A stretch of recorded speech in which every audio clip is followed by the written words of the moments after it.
लड़का मालिक बूढ़ देवान, अब मामला बिगड़े साँझ बिहान। ये कोई खूटा ठोक के नहीं है, रातों रात आपने देख लिया है। पंचनामा तो नमन जी करते हैं। भोरे भोर है और भोरे भोर में जो बात लेकर के आए हैं, पहले तो आपसे एक बात साझा करनी है। भारत लाइव बहुत ही सम्मान के साथ आप लोगों के साथ जुड़ा हुआ है। आप लोग बड़ी सम्मानित लोग हैं, चाहे आप जिस दल से भी अपना नाता रखते हो, आपकी उस दल में आस्था हो, उससे हमारा कोई लेना देना नहीं है, ना हम उससे आप कोई आपत्ति व्यक्त करते हैं। लेकिन एक बात तो तय है कि शब्दों के चयन में अगर हम एक दूसरे का सम्मान करें, ठीक है, आपकी हमारे खबरों से हो सकता है कि इत्तेफाक नहीं रखते हों, लेकिन ये हमारा विश्लेषण है। और अब तक जितने भी विश्लेषण हमने किए हैं, जितनी भी खबरें हमने आप तक दिखाई हैं, भीतरखाने से निकाल करके हम ले करके आते हैं, वो खबरें कहीं ना कहीं एक दिन, 2 दिन, 1 सप्ताह, 1 महीने के बाद वो खबरें मुख्य पटल पे आ जाती हैं और चर्चा का विषय बन जाती हैं, और वो खबरें मेन स्ट्रीम में भी आ जाती हैं। और साथ साथ ये लोग भी स्वीकार करने लगते हैं जो उस दल से जुड़े हुए हैं कि हाँ, ये बातें बिल्कुल सत्य हैं। हमने आपको खबर दिखाया था कि मामला कहीं ना कहीं हाथ से निकलता जा रहा है तेजस्वी यादव के। एक बार फिर से तेजस्वी यादव महागठबंधन के साथियों के कटघरे में खड़े हैं।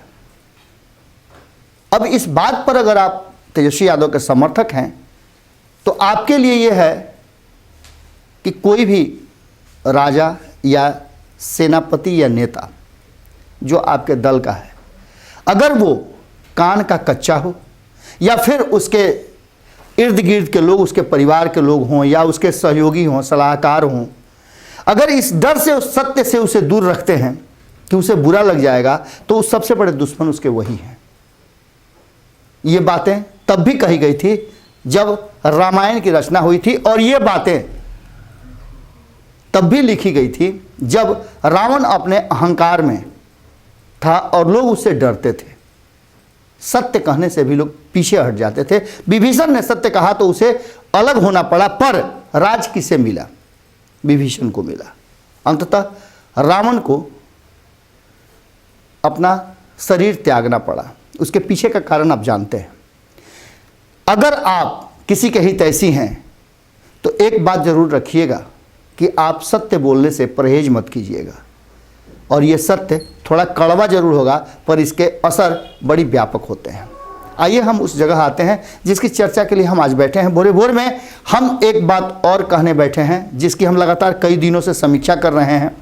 वो ये है कि कहीं ना कहीं एक बार फिर से महागठबंधन से और साथी अलग होने के फिराक में लग गए हैं। जब ये खबर हम कर रहे थे, इसका विश्लेषण कर रहे थे, तो आपने कई तरह की बातें कही थी। यहां तक कहा था कि आपका आकलन गलत है। हमने आकलन यह भी किया था कि इस बार के विधानसभा चुनाव में चाहे जितना भी भीड़ जुट रहा हो, भीड़ वोटर नहीं होता है। बरसों तक हमने देखा है, आपने भी देखा होगा, और पूरे हिंदुस्तान की बात छोड़ दीजिए, पटना के गांधी मैदान में जब अटल बिहारी वाजपेयी आते थे तो उनका भाषण सुनने के लिए गांधी मैदान ठचाठच भरा रहता था, तिल भर भी जगह नहीं होता था। लेकिन जब वोट देने जाते थे तो वोट उन्हें नहीं देते थे, उनकी पार्टी को नहीं देते थे। अस्तित्व का संकट रहता था तब भाजपा के सामने, जबकि सबसे बड़े नेता हुआ करते थे। उनकी बातें बहुत ही ज़्यादा सारगर्भित होती थी और लोग उसे बड़ी दिलचस्पी लेकर सुनते थे। कई महीनों तक, घंटों तक, दिनों तक चर्चाएं होती थी। तेजस्वी यादव भी इसी तरह से, चाहे वो 2019 के चुनाव की बात हो या फिर 2020 के विधानसभा चुनाव की बात, दोनों ही कटघरे में तेजस्वी यादव को खड़ा किया गया, क्योंकि महागठबंधन को लीड वही कर रहे थे। 2015 के चुनाव में महागठबंधन के लीडर नीतीश कुमार थे, लेकिन लीड कर रहे थे लालू प्रसाद। लालू प्रसाद के पास चुनाव के बाद पहली बार आज मिलने के लिए तेजस्वी यादव गए हैं। लेकिन हम उस विषय पर नहीं बैठे। हम इस विषय पर बैठे हैं कि क्यों ऐसी बातें अब सामने आने लगी हैं। जिस कांग्रेस को आप ये कह रहे थे कि उसके कारण तेजस्वी यादव की सरकार नहीं बनी, पर उस कांग्रेस ने तेजस्वी यादव को, उनकी नीति को और उनके नीतिकारों को कटघरे में खड़ा कर दिया। सबसे पहली बात तो साफ तौर पे कांग्रेस का कहना है कि हमारे जो साथी हमसे अलग हुए उनको अलग नहीं छोड़ना चाहिए था। हमने प्रयास किया, पर जो माहौल था महागठबंधन में वो उनके साथ नहीं जुड़ पाया और अंततः उन्हें अलग होना पड़ा, जिसका खामियाजा हमें भुगतना पड़ा। दूसरी सबसे महत्वपूर्ण बात कि कांग्रेस का यह कहना है कि हमारी सीटें घटी हैं, तो क्या आरजेडी की सीटें बढ़ी हैं? अगर बढ़ी हैं तो उन्हें हम पर आरोप लगाने का पूरा हक है, लेकिन उनकी भी सीटें घटी हैं। अगर हमारी सीटें 7 घटी हैं तो उनकी भी सीटें घटी हैं। 2015 के रिजल्ट से अगर तुलना किया जाए तो दोनों ने ही इस बार अधिक सीटें अपने खाते में रखी थी। 101 सीट रखने के बावजूद 81 सीटें जीती थी आरजेडी 2015 में, और 41 में से 27 सीटें जीती थी कांग्रेस। आज उसकी भी स्थिति दयनीय हो गई हैं। लेकिन एकजुटता की बात करें तो कहीं ना कहीं ये नज़र नहीं आया। कांग्रेस का कहना है कि बहुत सारे ऐसे लोग हैं जो कांग्रेस को किनारे कर दीजिए, वाम दलों को किनारे कर दीजिए, महागठबंधन के पुराने साथियों को भी किनारे कर दीजिए, लेकिन आरजेडी में ही नीतीश कुमार को लेकर के जिस तरह की बातें हो रही थी, जिस तरह से कहा जा रहा था कि नीतीश कुमार की सरकार नहीं बनने जा रही है, एंटी इनकम्बेंसी लागू है, उसके बावजूद तेजस्वी यादव के अच्छे, यहां तक कांग्रेस का कहना है कि तेजस्वी यादव ने मेहनत में कोई कमी नहीं की, चुनाव प्रचार से लेकर के दुनिया जहां, ये सारी चीजें एक अव्वल दर्जे का, उच्च कोटि का किया। लेकिन उनके मंत्रणा करने वाले लोगों में कुछ लोग ऐसे थे जो नहीं चाहते थे कि तेजस्वी यादव मुख्यमंत्री की कुर्सी तक पहुंचे। अब ये बातें कितनी ज्यादा सही है इसका तो आकलन आरजेडी को करना है और महागठबंधन के साथियों को करना है, पर आंकड़े ये बता रहे हैं कि इस हार से अगर किसी ने सीखा है तो वो है नीतीश कुमार। नीतियों के मामले में नीतीश कुमार का कोई सानी नहीं है।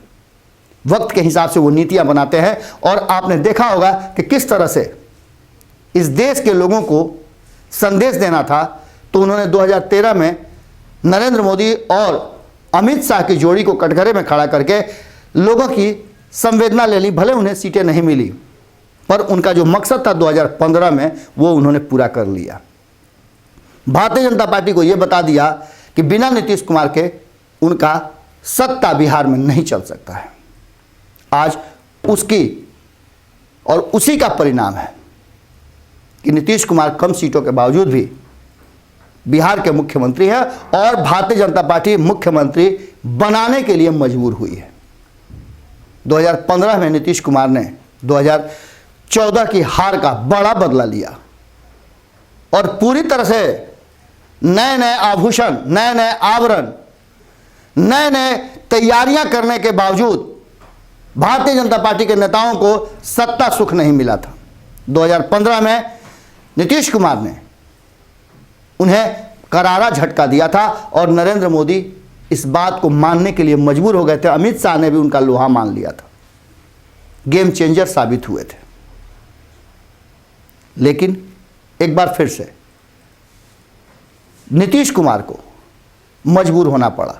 कहा यह जाता है कि भीतर खाने में सब कुछ तो ठीक चल रहा था, लेकिन जिस तरह की योजनाएं तेजस्वी यादव और आरजेडी बना रही थी, उन योजनाओं से वो भीतर ही भीतर आहत हो गए थे। सामने से कुछ और बातें थी, लेकिन अप्रत्यक्ष रूप से जो बातें थी वो ये थी कि धीरे धीरे वो असहज महसूस करने लगे थे। जीत तो उन्होंने 2015 में हासिल कर ली, पर 2 साल के अंदर में ही उन्हें साथ छोड़ना पड़ा। कांग्रेस नहीं चाहती थी। कांग्रेस अध्यक्ष तब अशोक चौधरी हुआ करते थे और अशोक चौधरी के लाख चाहने के बावजूद यह गठबंधन नहीं कायम रह सका। कांग्रेस भी चाहती थी। आज उसी कांग्रेस पर उंगली उठा रहे हैं शिवानंद तिवारी कि पुत्र मोह छोड़ करके उन्हें पार्टी की तरफ ध्यान देना चाहिए और नरेंद्र मोदी का विकल्प राहुल गांधी नहीं है। उनके इस शब्दों का अर्थ आप समझ सकते हैं। एक पुराने समाजवादी नेता हैं शिवानंद तिवारी, लेकिन सेम वही चीज़ अगर उनकी पार्टी में हो रही है तो उस पर उनकी चुप्पी क्यों है? ऐसा भी तो हो सकता है कि पुत्र मोह में लगातार बिहार में आरजेडी पिछड़ रही हो, लालू प्रसाद और राबड़ी देवी पूरी तरह से अपने पुत्र को, तेजस्वी यादव को, वो अधिकार दे चुके हैं जो आरजेडी को घाटा कर रहा हो। बातें दोनों हैं, पर इन बातों का कहीं ना कहीं एक असर तो जरूर है कि जो बातें दूसरे के लिए आप प्रयोग करते हैं अपने पर भी लागू करना चाहिए। शिवानंद तिवारी ने इससे पहले भी कहा था कि अभी हम तेजस्वी यादव को नेता नहीं मानते हैं।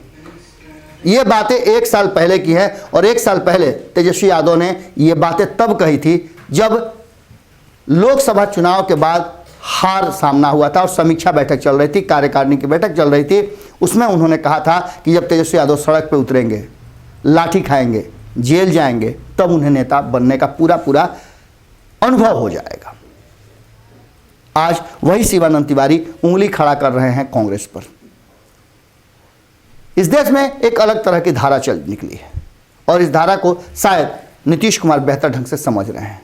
नीतीश कुमार ने अपने पुराने साथियों को जोड़ना शुरू कर दिया है।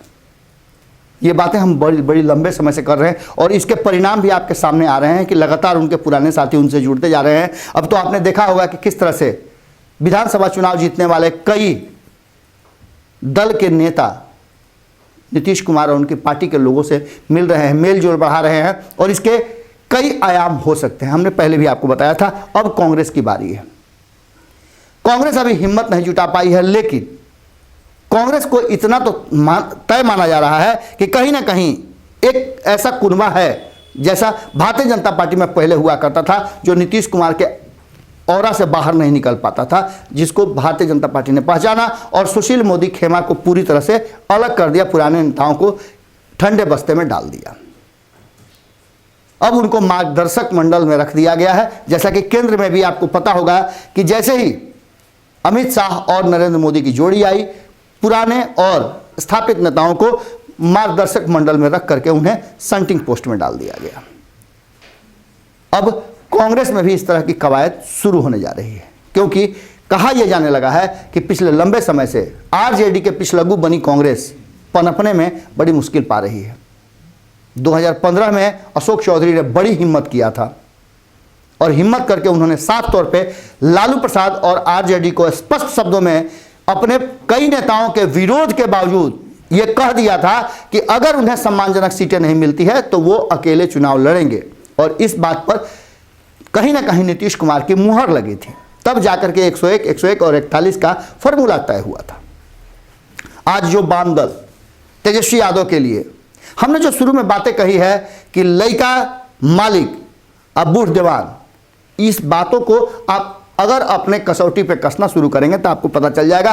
2019 में एक बड़ी हार हुई थी। अगर कांग्रेस एक सीट जीत करके नहीं आती तो पूरी तरह से सफाया हो चुका था महागठबंधन का। और इसके पीछे फिर एक बार मैं कहूँगा, और जो स्थापित भी हो चुका है, कि कहीं ना कहीं तेजस्वी यादव और महागठबंधन के नेताओं की एक चूक थी। वो चूक थी कि वाम दलों को उन्होंने शामिल नहीं किया था। इस चूक को अगर पूरा किया उन्होंने विधानसभा के चुनाव में तो कहीं ना कहीं कई गलतियां भी कर बैठे। अगर एक तरफ वो वाम दलों को लेकर के आते हैं तो वहीं उन 3 साथियों को खोया है। वाम दलों का प्रदर्शन बहुत बेहतर हुआ और अगर ये तीनों साथी होते तो प्रदर्शन और भी बेहतर होता, क्योंकि आपको पता है कि इनके फूटने के कारण, इनके अलग अलग होने के कारण ही एआईएमआईएम को 5 सीटें मिली हैं, बसपा को 1 सीटें मिली हैं और वीआईपी और हमने तो 4-4 सीटें ला करके इस बात को प्रमाणित भी किया है कि वो महागठबंधन में रह करके कहीं ना कहीं अपने उस प्रदर्शन को नहीं कर पा रहे थे, नहीं दिखा पा रहे थे। इन सब के बावजूद लालू प्रसाद से तेजस्वी यादव की मुलाकात और अचानक से लालू प्रसाद का चेहरा तेजस्वी के पोस्टर से गायब होना, ये बहुत कुछ बातें कह रही थी। अब इन सारी बातों को अगर जोड़ करके देखा जाए तो नीतीश कुमार का कुनबा मजबूत होता जा रहा है। भले ही उनके पास 43 सीटें ही हैं, लेकिन धीरे धीरे करके साथी उनके साथ जुड़ते जा रहे हैं और इसका प्रभाव और दबाव कहीं ना कहीं आरजेडी और बीजेपी पर पड़ना है। अब देखने वाली बात होगी कि नीतीश कुमार इस रणनीति में जो भीतर ही भीतर वो बड़ी मजबूती से बना रहे हैं, कितने साथियों को अपने साथ जोड़ पाते हैं। क्योंकि आपको पता है कि नीतीश कुमार इंजीनियर हैं और वो सोशल इंजीनियरिंग के मास्टर माने जाते हैं। अब धीरे धीरे जो वो खेल रच रहे हैं, जो योजना रच रहे हैं, उसका कहीं ना कहीं लबोलुआब यही है। और दूसरी तरफ एक बार फिर से जिस तरह के बयान आ रहे हैं महागठबंधन के साथियों के, उससे ऐसा लगता है कि कई साथी फिर से भटकने वाले हैं या साथ छोड़ने वाले हैं। बिल्कुल यही स्थिति एनडीए के तहत भी हो सकती है अगर नीतीश कुमार मजबूती से महागठबंधन के साथियों को अपने खेमे में लेकर के आ जाते हैं। मामला दिलचस्प होता जा रहा है और ये खरवास का महीना बहुत कुछ लेकर के आएगा। हो सकता है कि आप इतना देर तक हमारे साथ जुड़े रहे हैं, इसके लिए तो पहले हम आपका आभार व्यक्त करते हैं और आपका अभिनंदन करते हैं कि आप हमारी बातें सुन रहे हैं। अब इसके आगे की जो बात है वो ये है कि आप कमेंट बॉक्स में पूरी तरह से, चूंकि इन सारी बातों का असर आप पर ही पड़ना है। अगर सरकार बेहतर काम करती है तो उसके फायदे आपको मिलेंगे, अगर सरकार असमंजस की स्थिति में रहती है तो उसका घाटा भी आपको झेलना पड़ेगा। तो निश्चित रूप से फैसला आपको करना होगा और आपको हमारी बातों के साथ, अगर आप इत्तेफाक रखते हैं तो भी, अगर नहीं रखते हैं तो भी, आपको क्या लग रहा है इस बिहार की आने वाली राजनीति भविष्य का, जरूर लिखिएगा। फिर मिलते हैं आपसे, नमस्कार। अगर ये वीडियो पसंद आई और वह बिहार के राजनीति और बिहारियत से सरोकार रखेनी तो सब्सक्राइब बटन दबा के चैनल के सब्सक्राइब कर ली। ओजे एगो घंटी बा, ओकरा बटन दबा देला से कुल सटीक और मारक खबर रुआ मुफ्त में मिल जाई। अगर रुआ पत्रकारिता के हमनी के नया प्रयोग में सहयोग कर चाहतानी तो ज्वाइन बटन दबा दी। पेटीएम नंबर नोट कर ली 9386816700। धन्यवाद।